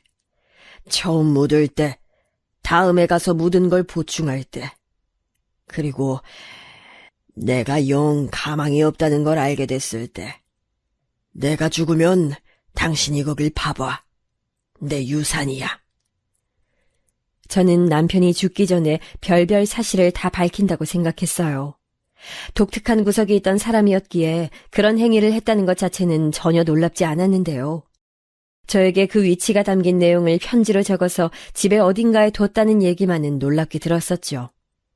그런데 남편이 세상을 떠나고 계속 혼이 빠져서 지냈더니 그걸 잊고 있었던 거예요. 저는 얼른 집을 뒤져보았어요. 책장 아래 어딘가에 있다는 남편의 말을 따라서 그쪽을 찾아보니 편지가 든 봉투가 있었습니다. 편지에는 첫 줄만 읽어도 눈물이 주르륵 흘러나오는 남편이 마지막 입원을 앞두고 저에게 적었던 내용이 적혀 있었고요. 실로 오랜만에 당신에게 편지를 써보네. 우리 연애할 때 당신이 나한테 편지를 자주 써줬었는데 내가 가끔씩이라도 당신에게 편지를 써주는 남편이었어야 했는데 이제 와서 이런 후회를 해본다. 이번 생에는 그것을 이뤄주지 못했으니 부디 다음 생이 있다면 반드시 당신을 호강시켜주는 삶을 살아보고 싶어. 그리고 내가 떠난 후에 당신은 이번 생에 남은 나날들을 부족함 없이 보낼 수 있길 바란다. 쭉 읽어내려가던 저는 어느 대목에서 화들짝 놀라고 말았어요. 남편의 외숙부 되시는 분께서 남편이 투병중이라는 사실을 뒤늦게 아시고 거액을 건네주신 바 있다는 얘기였어요. 당시 외숙부께서도 투병 중이셨을 텐데요. 뿐만 아니라 남편이 적어놓은 내용들을 보고 놀라움을 감출 수 없었던 저는 편지와 함께 있었던 작은 메모지에 적힌 위치로 바로 찾아갈 작정을 했어요. 얼마나 깊이 파묻혀 있을지, 정확한 위치는 바로 찾을 수 있을지 이런 걱정이 들어서 혼자는 가기 꺼려졌는데요. 믿을 수 있는 사람을 떠올렸는데 그건 바로 제 사촌 여동생이었어요. 덩치가 좋은 편이니 힘쓰는 일도 잘할 수 있을 터였고요. 대략 제 남편이 땅에 뭘 묻어놓고 떠났다는 정도로만 설명을 먼저 해줬음에도 제 사촌은 바로 저와 동행해주겠다고 했어요. 언니, 지금 많이 힘들지? 이럴 때 내가 옆에 같이 있어주지 못해서 얼마나 미안한지 몰라. 확 그냥 일 때려치우고 언니한테 가서 한동안 지내다가 올까 이런 생각도 하던 참이었는데 형부가 남기신 선물 찾으러 간다니깐 괜스레 지금 반가운 심정이야. 언니, 내가 내일 차 끌고 언니한테 갈 테니까 준비나 다 해놓고 계셔. 얼마나 고마웠고 말만으로도 힘이 됐는지 모릅니다. 바로 다음날 저는 사촌과 선산 땅을 찾았는데요. 가다가 휴게소에서 쉬었을 때 저는 아들 며느리 얘기를 털어놨어요. 이걸 얘기를 할까 말까 고민을 많이 했는데 커피 한 잔 마시는 동안 저도 모르게 입이 움직이더군요. 사촌은 당장 그 자리에서 펄쩍 뛰며 난리도 아니었죠. 내가 그랬잖아. 그 둘이 완전히 인간 말종이라고. 아유, 세상에. 그런데 설마 형부 떠나고 나서 그런 쓰레기 같은 생각까지 했을 줄은 몰랐네. 너무 화가 나서 미치겠다며 사촌은 눈물까지 훔쳤어요. 저 대신 울어주는 것만 같아서 제 마음이 너무 짠했습니다. 남편이 알려준 그 위치까지 가는 동안에도 사촌은 계속해서 울분을 쉬이 사귀지 못했는데요.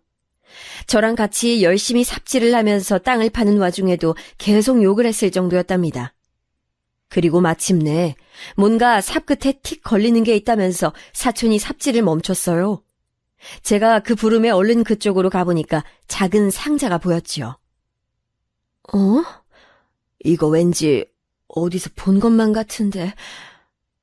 아, 우리 딸이 대학 가고 나서 샀던 거야. 여기다가 목걸이며 귀걸이 보관했었고. 아유, 근데 이게 왜 여기서 나오지? 제가 그 상자를 알아보곤 당황했죠. 저희 딸이 분명 20살 때 샀던 것이었으니까요. 설마 이걸 남편이 보관함으로 활용할 줄은 상상도 못했네요. 상자를 열어본 저는 깜짝 놀라서 얼어붙어 버렸고 사촌은 외마디 비명을 질렀어요. 그 안에 든 건 바로 금이었습니다. 이게 웬 금부치들이야? 아유, 언니! 그리고 여기 있는 봉투. 이 안에 다 돈이 들었어! 어머. 아무래도 형부가 재산을 여기다 두신 게 틀림없네. 근데 비닐팩에 따로 뜬 이 봉투들은 뭐지? 이거 편지들 아니야?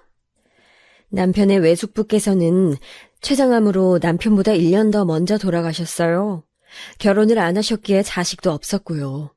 남편한테 돈을 꿰주셨는데 남편은 그걸 이런 식으로 고이고이 보관해둔 모양이었습니다. 사촌이 이게 다 얼마치냐면서 흥분한 목소리로 이런저런 계산을 하고 있을 동안 저는 비닐팩에 들어있었던 편지 봉투들을 살펴봤어요. 상태가 안 좋은 오래된 것들이 대부분이었는데 그건 바로 제가 연애하던 시절 남편한테 써준 편지들이었습니다. 저도 가끔 살면서 옛날 그때의 편지들이 떠올랐었는데요. 살다 보니 흔적도 없이 사라졌고 다시는 찾을 수 없는 유물이라 생각했었어요. 그런데 몇 가지를 남편이 간직하고 있었고 이런 식으로 보관을 해뒀을 줄이야 상상도 못한 것이었어요. 그리고 남편이 저한테 쓴 편지도 3개 있었죠. 그걸 보니까 기억나더군요. 남편은 이곳을 총 3번 파보았다고 했던 것을요. 맨 처음 이곳에 묻을 때, 그 다음번에, 그리고 마지막에 그때마다 남편은 자기가 저한테 쓴 편지를 넣어놨었던 겁니다. 제가 그 편지들을 품에 안고 울고 있을 때 사촌이 저를 잡아 흔들었어요. 언니, 이 상황에서 뭔가를 해야겠다는 생각이 들지 않아? 그 빌어먹을 폐륜 자식 있잖아. 언니가 낳았으되 언니의 자식이라고 부르는 게 맞는지 헷갈리는 그놈. 한 방 먹여주지 않으면 언니는 앞으로 형부를 떠올릴 때마다 가슴 한켠이 답답할걸. 이 유산 그놈한테는 한 푼도 안 주는 건 물론이고 언니가 보란듯이 떵떵거리면서 사는 거 보여줘야지. 안 그래? 아휴, 사실은 내가 속에 품고 있었던 생각인데 네가 지금 제대로 짚어주는구나. 고마워. 나 혼자였다면 그저 생각 깊숙한 곳에 처박아뒀을 거야. 근데 네가 불을 지펴줘서 진짜로 실행해볼 마음이 들었어. 내가 잘못 키운 자식 내 손으로 응징한다. 저는 남편이 남기고 간 깜짝 보물을 마주하고 나서 굳은 결심을 마쳤습니다. 제대로 일어서 볼 작정이었어요. 제가 하고 싶은 대로 할 계획이었습니다. 저는 우선 아들 며느리 부부를 찾아갔어요. 그리고 간신히 문전박대를 면했네요. 연락도 없이 늦은 저녁에 찾아왔다고 저를 현관문 앞에 세워두고 아들이 얼마나 욕을 해대던지. 어렵사리 집안에 들어갔는데 손자라는 것들은 저를 봐도 본체 만체, 적어도 자기 할머니라면 기본 예의를 차려야 하는 게 있잖아요. 그런데 학교에서 뭘 배운 건지 저를 보면서 키득거리며 웃기나 하고 인사조차 똑바로 하지 않았습니다. 제가 식탁에 가서 앉으니까 며느리는 뚱한 표정으로 물 한 컵을 내어주더군요. 내가 불쑥 찾아와서 미안하구나. 할 말이 있어서 왔단다. 엄만 휴대폰 없어? 있잖아. 전화로 하면 될 일을 가지고. 하여간, 어휴. 우리 아들은 내가 많이 귀찮나 보네. 그럼 내 부탁도 들어줄 수 없는 걸까? 네 아버지 떠나니까 너무 마음이 허하고 적적해서 너희들하고 같이 살고 싶다는 생각이 드는데. 뭐? 엄마 미쳤어? 같이 살긴 뭘 같이 살아? 우린 그럴 생각 죽었다 깨도 없으니까 택도 없는 소리 하지 마세요. 아픈 사람을 너무 오래 돌봐서 그런가. 나도 건강이 예전 같지가 않아. 혼자 살다가 무슨 변고라도 당할까봐 그래서 그래. 나 쓰러지면 누가 병원에라도 데려가줘야 할 거 아니야. 정 그러시면 요양원 들어가시면 되겠네. 알아보는 것 정도는 해드릴 수 있어요. 됐지? 요양원. 그것도 나쁘지 않지. 그럼 내가 요양원 들어가서 지내는 거, 너네가 비용 부담을 해줄 수 있겠니? 이왕이면 난 시설 좋고 평가 좋은 곳으로 들어가고 싶구나. 노망 나셨어요? 치매 왔어? 우리는 먹고 죽을래도 그럴 돈 없으니까 알아서 하세요. 자식한테 물려줄 재산도 많지 않으면서 왜 이렇게 고개 빳빳하게 드시나 모르겠네. 볼일 끝나셨으면 가시든가. 며느리가 불편하다는 눈치를 자꾸만 아들에게 보내자 아들은 그에 화답하며 저를 얼른 쫓아내려 들었습니다. 저는 그 모습을 지켜보며 씁쓸한 웃음만 지었네요. 내가 낳은 자식이라고 해서 내 사람은 아닌 거구나. 이런 서글픈 사실을 받아들이며 저는 아들 며느리 집을 나섰습니다. 사방이 깜깜한 시각이었는데 저한테 조심히 가라고 말도 안 하더군요. 괜히 사람 마음 불편하게 만들고 말이야. 엄마, 다음부턴 그런 얘기 하시기 전에 10번, 100번은 고민하고 말씀해주세요. 듣는 입장에선 난감할 뿐이니까. 그래, 알았다. 그런데 너 정말로 날 이렇게 등한시해놓고도 후회 안 할 자신 있니? 네가 이러면 나한테도 더 이상 넌 최우선순위가 아닌 거야. 제가 차분하게 말을 한 것에 대고 아들은 웃었습니다. 저의 말이 가짠다는 듯 혹은 가당치도 않는다는 듯. 그래서 저는 미련 없이 돌아설 수 있었네요. 어둑한 밤하늘 속의 별을 보며 저 중에 하나는 남편의 넋이 담긴 별이겠거니 이런 생각으로 멈추지 않고 전진하기로 했습니다. 제가 하고 싶은 대로 하는 것을 남편이 지켜보면서 응원해 줄 것 같았거든요. 이튿날 저는 사위에게 연락을 했어요. 어쩐 일이세요? 연락을 다 주시고. 잘 지내셨죠? 차마 연락하기 미안해서 그동안 연락을 못하고 있었는데 내가 꼭 얼굴 보고 하고 싶은 말이 있어서 그래. 나 좀 만나주겠나? 별 이유 없이 이러실 분이 아닌데 이러시면 제가 거절할 엄두가 안 나네요. 편하실 때 말씀해 주시면 제가 맞추겠습니다. 오랜만에 사위한테 연락을 한 터라 어떻게 될지 걱정이었는데 고민 없이 저를 만나주더군요. 괜히 감동적이었어요. 그리고 약속 장소에 얹을도 없이 제 손자를 함께 데리고 나와준 거예요. 간만에 본 손자는 훌쩍 자라 있었고 제가 눈물을 글썽거리는 모습을 보며 손자가 어색하게나마 저한테 인사를 해줬습니다. 예의 바르고 정중해 보이더라고요. 최서방, 우리 손자 이렇게 데리고 나와줘서 정말 고맙네. 정말로 고마워. 쉽지 않았을 텐데. 아니, 내가 이제 최서방이라고 부르면 안 되겠구나. 그럼 저를 어떻게 부르시려고요? 그냥 입에 붙으신 대로 부르세요. 그런데 어쩐 일로? 내가 정말 뒤늦게나마 장모 노릇, 할머니 노릇 해도 될까? 나랑 어떤 교류를 해달라는 건 아니야. 오해 말고 들어. 난 단지 두 사람한테 내가 할 수 있는 지원을 해주고 싶어서 그래. 저는 천천히 숨을 고르며 몇 가지 부분은 생략하긴 했으나 있었던 일만은 지우지 않은 채 사위한테 얘기를 해주었어요. 제 아들, 그러니까 자기의 처남이 그토록 패륜적으로 굴었다는 것에 사위가 단박에 분노했습니다. 애써 험한 말을 참고 있는 표정이었으나 화가 났는지 목이 빨개지는 건 숨길 수 없이 저한테 보였지요. 사위는 저한테서 돈을 받을 수 없다고 했어요. 그 옆에 있는 손자도 어린 나이에 돈 얘기 들으면 당연히 혹했을 법한데 전혀 그렇지 않았습니다. 그러고 보니까 손자가 얼굴은 제 딸을 빼다 박았는데 하는 행동이나 점잖은 표정 같은 게 영락없는 사위 붕어빵이더군요. 사위가 자식 교육을 잘 시킨 모양이었어요. 제가 자식 복은 없어도 사위 복은 있는 것 같더라고요. 저는 남편이 무슨 생각으로 땅에다가 유산을 그렇게 남겼는지까지는 알 수 없으나 지금 현재 제가 어떻게 그 돈을 쓰고 싶은지는 분명히 알고 있다고 사위에게 강조를 했어요. 돈 받아. 자네 아들이기도 하지만 내 손자야. 그리고 이제는 정말 새 출발해. 언제까지 떠난 사람 붙잡고 살겐가. 제가 진심으로 호소하며 설득하자 사위가 눈시울을 붉혔습니다. 이제는 더 이상 여자를 만나고 싶지 않다는 핑계를 대며 재혼을 안 한 것으로 얼핏 보였으나 저는 본능적으로 알 수 있었어요. 사위는 여전히 제 딸을 놓지 못하고 있다는 사실을요. 멀쩡히 화목한 부부로 지냈는데 하루아침에 불륜 상대와 세상을 떠났다니 그걸 어떻게 받아들일 수 있었겠나요? 제 딸에게는 사위는 물어보고 싶은 것이 정말 많았을 겁니다. 그런데 상대는 이미 세상에 없으니 의문도 해소하지 못하고 내내 미칠 노릇이었겠죠. 그 가엾은 마음이 보여서 저는 사위에게 새 출발을 하라고 거듭 말해줬어요. 누군가 그렇게 말을 해준다면 본인도 용기를 낼 수 있을 테니까요.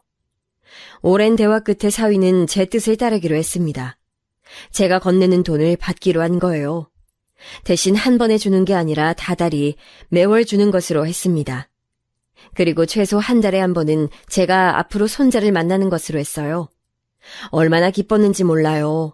남편 떠나고 나서 처음으로 그때 한박 웃음을 지어보았네요. 사위와 손자에게 돈을 주고 그 다음은 당연히 제 사촌 여동생에게도 돈을 떼어주었어요. 제 사촌은 무조건 안 받겠다고 강경한 태도를 고수했으나 제가 더 막강했습니다. 너는 나랑 평생 갈 거잖아. 이 돈 얼마나 된다고. 이거 너 주고 내가 평생 너한테 돌봄 받으면 내 쪽이 남는 장사지. 이런 장사 속으로 너한테 돈 주는 거다. 어쩔래? 제가 우겨대니까 별 수 없었던 거죠. 결국 사촌은 항복을 선언했네요. 그리고 저는 남은 돈으로 이사를 갔어요. 평수는 전에 살던 집과 거의 같았지만 훨씬 더 고급스러운 곳으로요. 집을 판 돈으로 그 집을 구하는 건 어림도 없었으나 저에게는 보탤 수 있는 자금이 있었으니 가능한 일이었죠. 이사하고 나서 정신없이 살다 보니까 금방 남편의 기일이었어요. 첫 기일은 무조건 챙겨야 한다는 생각으로 납골당을 찾았고 제 예상보다 많은 가족들이 모였습니다. 예의상 전화로만 시간 내서 가겠다고들 하는 줄 알았는데 많이 와줬더라고요. 같이 모여서 점심 식사하면서 근황을 나누었는데 다들 제 사위랑 손자를 어리둥절하게 쳐다봤지요. 사위는 아무렇지도 않게 저한테 지금 만나는 사람하고 내년쯤 결혼할까 봐요. 식은 생략하고요. 이런 얘기를 꺼내서 모두를 놀라게 만들었어요. 다들 경악해서는 저를 주시하고 있었는데 저는 더욱 태연하게 결국 그러기로 한 거야? 잘 됐네. 그런데 최서방 웬만하면 식은 올리지 그래. 이렇게 대답을 해줬죠. 그제서야 다들 참았던 궁금증들을 꺼내면서 어떻게 된 거냐고 난리들이었죠. 남편이 남기고 간 깜짝 보물은 저, 사위, 손자, 그리고 사촌 여동생네 식구들을 제외하면 철저히 비밀이었기에 그 얘기는 끝내 숨겼고요. 대신에 사위가 돈을 크게 벌어들이는 일이 생겨서 좋은 일이 생긴 김에 불미스러운 행적을 남기고 간 제 딸을 용서해주고 저랑 연락도 주고받으면서 지내다가 관계가 회복되었다는 식으로 둘러댔어요. 사촌이 열심히 맞장구를 쳐줬죠. 다들 깜짝 놀라면서 자기 아버지 기일임에도 머리털 한 올 안 비추는 제 아들 얘기를 꺼냈습니다. 그 되바라진 자식은 요즘 회사에서 사정이 안 좋은 모양이던데. 에휴, 그런 때일수록 이런 기일은 더 챙겨야지. 오히려 핑계를 대면서 자리를 빠져? 옛날에는 그렇게까지 글러먹은 놈인 줄 몰랐는데 시간이 지나니까 이렇게 다 드러나네. 수군거리는 걸 저는 그저 듣고만 있었어요. 다들 입이 근질거린 모양이었으니 어떻게든 이야기가 흘러나갈 거라고 생각했는데 역시나였습니다. 누군가 입이 간지러워서 아들한테 연락해서 얘기를 해버린 거예요. 아들이 저한테 연락을 해왔는데 무려 근 1년 만이었죠. 엄마! 매형이었던 놈이 재혼한다면서? 내가 그럴 줄 알았다. 내가 말했지? 근데 그놈 부자 됐다는 게 정말이야? 그럼 엄마도 혹시 콩고물 좀 주워 드셨어? 적당히 배부를 만큼만 주워 먹었지. 뭐라고? 엄마. 일단 좀 만나자. 엄마가 우리 집으로 오실래? 편하실 때 오셔. 글쎄, 내가 건강이 안 좋아서 거기까지 가기는 좀 무리인데. 엄마답지 않게 왜 이래? 그 사이에 많이 변하신 것 같네. 그럼 내가 엄마한테 갈게. 내일 몇 시쯤 가면 될까? 너, 나 사는데 어딘지는 알고? 내가 그럼 엄마 집도 까먹었을까봐? 나 그 정도는 아니야. 내비 안 찍고도 찾아갈 수 있어. 그래, 알고 있었구나. 아는데도 안 찾아왔던 거였구나. 그럼 그렇지. 그래도 다행이네. 덕분에 네가 헛걸음한 적은 없어서. 나 이사 갔다. 그리고 이사 간 집은 너한테 알려줄 생각 없어. 찾아오지 말어. 이사를 갔다고? 언제? 아니, 어디로? 왜 안 알려주는 건데? 내가 설마 아버지 기일 안 챙겼다고 삐지신 건 아니지? 아유, 속 좁게 시리. 됐으니까 그냥 돈이나 붙여줘. 내 계좌 엄마한테 지금 문자로 보낼게. 얼마 줄 수 있어? 아들의 말이 끝나기가 무섭게 제가 큰 목소리로 웃어젖혔어요. 눈물이 맺힐 정도로 크게 웃었습니다. 제가 한참을 웃자 아들이 당황스러워하면서 그제야 눈치를 챈 듯 했습니다. 네 아버지가 말이야. 생전에 최서방한테 도움을 많이 줬었어. 넌 몰랐겠지. 밖으로만 놔두는 후레자식이 너였잖아. 예전에도 지금에도 넌 어쩜 한결같이 후레자식인지. 아무튼 최서방이 그 덕분에 돈을 꽤 만지게 됐는데 네 아버지 돌아가시고 나서 뒤늦게 은혜 갚겠다고 나한테라도 잘해주지 뭐니? 그렇게 된 거였다고? 그럼 나는 왜 엄마만 이득을 봐? 넌 우리 집 식구가 아니니까 그렇지. 네가 네 아버지 세상 떠났을 때 얼마나 좋아했었니? 그리고 나 또한 빨리 뒤져버리길 바랐었지. 뭐? 엄마가 그걸 어떻게... 아니야. 나 안 그랬어. 갑자기 왜 나를 모함해? 네가 부정해봤자 너나 네 처나 전부 구제불능인 걸 나뿐만 아니라 이제 모두가 안단다.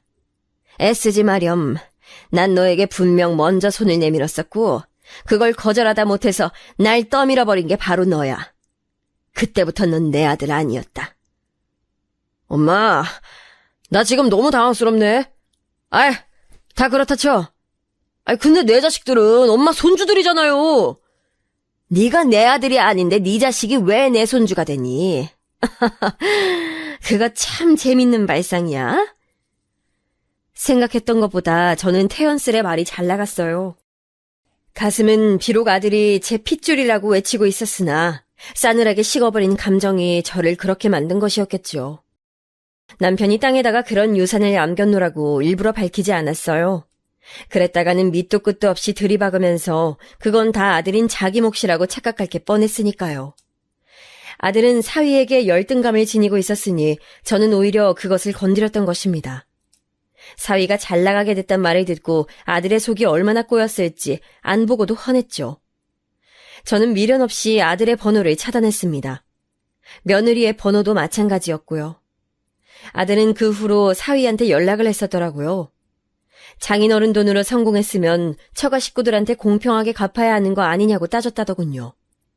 그런데 사위가 아들한테 그랬대요. 누구시죠? 저는 처남을 둔 적이 없었습니다만. 아들은 완전히 낭패감에 빠져선 별 수 없이 물러났습니다. 그러더니 몇 주 뒤에 기어이 제가 이사한 집을 알아내서 찾아왔어요. 1층 출입구에서 비밀번호를 모르니까 들어오지 못하고 한참 서성거리더군요. 제가 마지못해서 내려가 봤더니 저를 보자마자 화가 난 얼굴로 뭐라고 말을 하려던 아들은 저의 차가운 표정을 살피고는 갑자기 기가 죽어 주춤하면서 바닥에 무릎을 꿇었어요. 엄마, 잘못했어요. 제가 다 잘못했습니다. 아이, 무조건 죄송합니다. 그러니까 저 좀 도와주세요. 제가 요즘 사는 게 너무 힘들어서 그래요. 아이고, 이 노인네가 뒤질 일만 남았는데 너 도와줄 힘이 있겠니? 나도 최서방한테 용돈 타서 생활하는 처지야.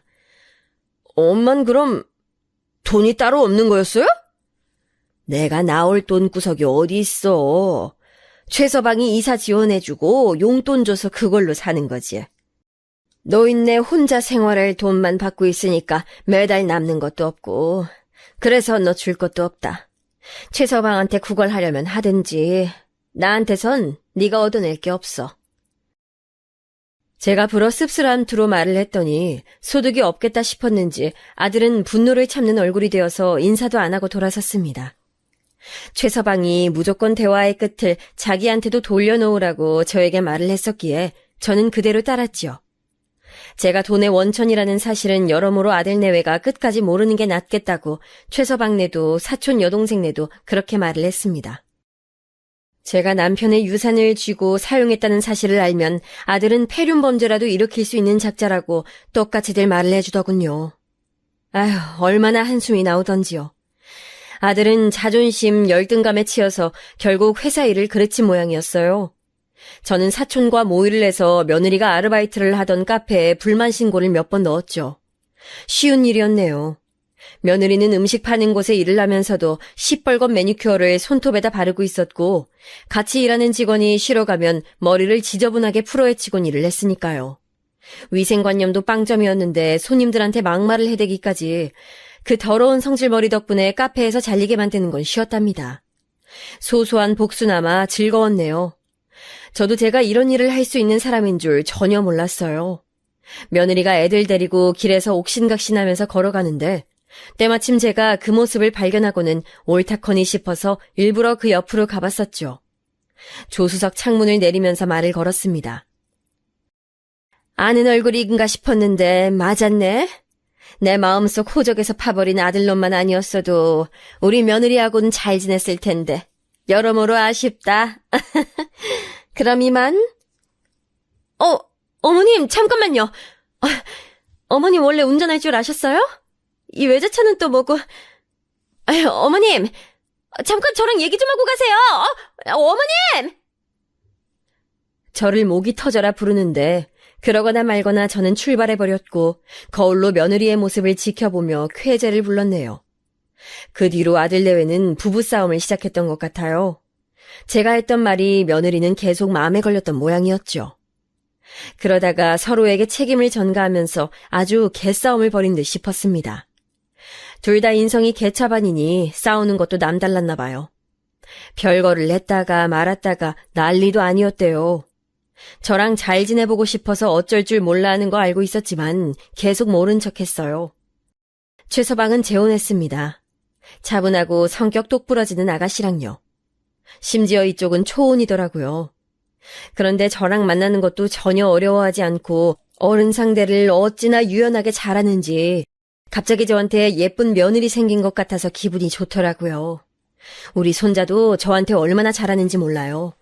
남자애가 어디 자기 할머니한테 먼저 안부 전화하기 쉬운가요? 누가 시켜도 절대 하기 힘들거든요. 제 사촌이랑 만나면 저는 손자 자랑하고 사촌은 자기 애들 자랑하고 그러면서 살고 있어요. 이렇게 되면 저는 가족 복이 있는 사람일까요? 없는 사람일까요? 인생의 초반기를 너무 평범하게 보내서 그런가 나이 들어서 인생을 꽤 희한하게 보낸 것 같지만 그럼에도 오늘을 살고 있어서 다행이라고 생각해요.